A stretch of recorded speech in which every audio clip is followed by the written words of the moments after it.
Saudara-saudariku sekalian yang terkasih, hari ini kita memasuki minggu biasa yang ke-23 di tahun C. Rencana Tuhan adalah sesuatu yang misteri. Keterbatasan akal budi kita tidak sanggup untuk menyelami pengetahuan Allah yang penuh misteri ini. Dan itulah yang disampaikan oleh Sang Kebijaksanaan dalam bacaan pertama. Karena itu, Tuhan memberikan kita hikmat agar kita mampu untuk sedikit menyelami rencana Allah yang misteri itu. Bagi kita, salah satu cara untuk mengetahui rencana Allah ialah dengan membaca kitab suci. Dan hari ini, kita sebagai sebuah persekutuan Gereja Katolik secara resmi membuka bulan kitab suci.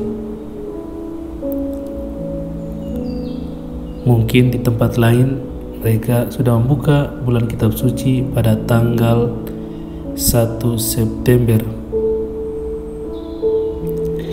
Gereja memberi kesempatan kepada kita untuk semakin mendekatkan diri dengannya dengan membaca dan mendalami kitab suci. Karena dari kitab suci kita mengetahui pesan Tuhan untuk kita sebagai pengikutnya. Baik perjanjian lama maupun perjanjian baru merupakan satu kesatuan yang menceritakan tentang sejarah keselamatan Tuhan bagi kita umatnya. Wujud nyata dari kedekatan dan cinta kita kepada Tuhan yaitu dengan membaca kitab suci dan menjadikan sabda Tuhan sebagai pelita yang menerangi jalan hidup kita. Menjadikan sabda Tuhan sebagai roh yang memberi inspirasi dan semangat dalam hidup kita sebagai orang beriman. Jika selama ini kita jarang bahkan tidak pernah membuka kitab suci, maka dianjurkan selama bulan September ini kita memberikan sedikit waktu untuk membacanya. Sebab tidak mengenal kitab suci berarti tidak mengenal Kristus, kata Santo Hieronymus. Karena itu, untuk menjadi pengikut Yesus, maka kita wajib membaca kitab suci.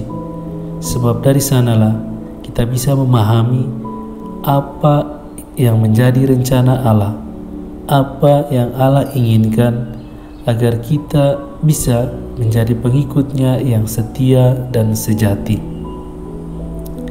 Dan Injil hari ini memberikan sejumlah indikasi tentang bagaimana kita seharusnya bertindak untuk menjadi pengikut Yesus sesuai dengan kehendaknya, sesuai dengan kriterianya. Lukas memulai Injilnya hari ini dengan sebuah frase tentang banyak orang mengikuti Yesus. Menjadi pengikut Yesus berarti berada di belakang sang guru dan mengikutinya. Namun menjadi pengikut Yesus atau menjadi seorang Kristen bukan hanya sekedar identitas, tetapi menjadi sebuah panggilan hidup yang menuntun kesetiaan untuk menjadi seorang pengikut Yesus yang notabene adalah seorang Kristen. Dalam Injil hari ini, Yesus mengungkapkan 3 hal yang menjadi acuan bagi seorang yang layak atau tidak untuk menjadi pengikutnya. Yang pertama, cinta kepada Yesus melampaui cinta kepada orang tua, keluarga, bahkan nyawanya sendiri. Dalam konteks ini, Yesus menghendaki agar cinta kepadanya adalah cinta yang utuh, tak terbagi, tanpa pamrih. Penginjil Lukas menggunakan kata membenci untuk menunjukkan bahwa ternyata cinta kepada orang tua, istri atau suami, anak-anak, keluarga masih bisa dilampaui oleh cinta kepada Yesus. Yesus, Dia membutuhkan cinta yang total, yang utuh dari pengikutnya, karena Dia sendiri adalah sumber cinta itu sendiri. Hal yang kedua ialah memikul salib. Tuntutan bagi seorang pengikut Yesus ialah berani memikul salib. Salib adalah bukti cinta yang utuh dan tulus.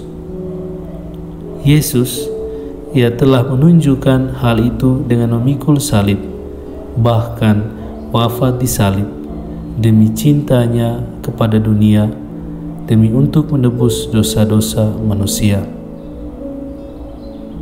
Memikul salib bagi kita ialah kesanggupan kita untuk melewati setiap tantangan dan kesulitan dalam hidup kita.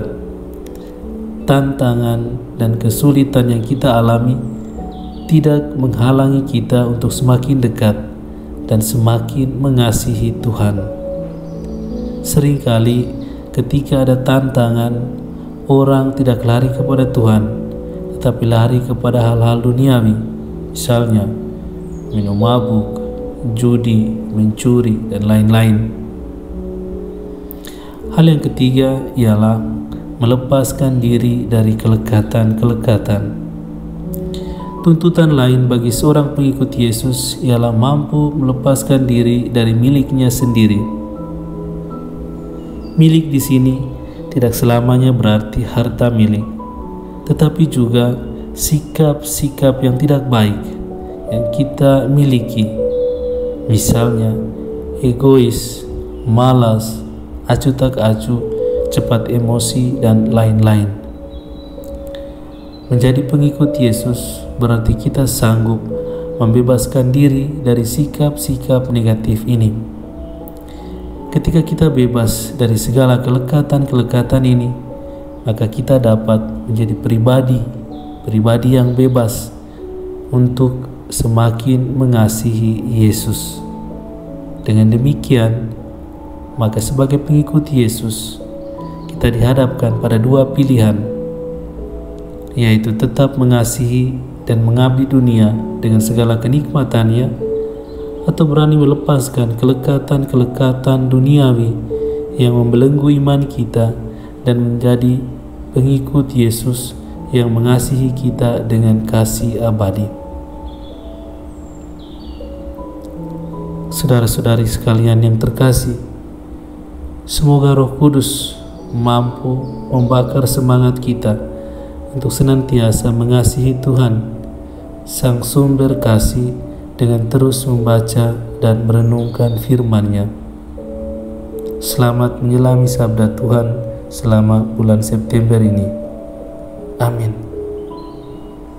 Selamat hari Minggu dan Tuhan memberkati.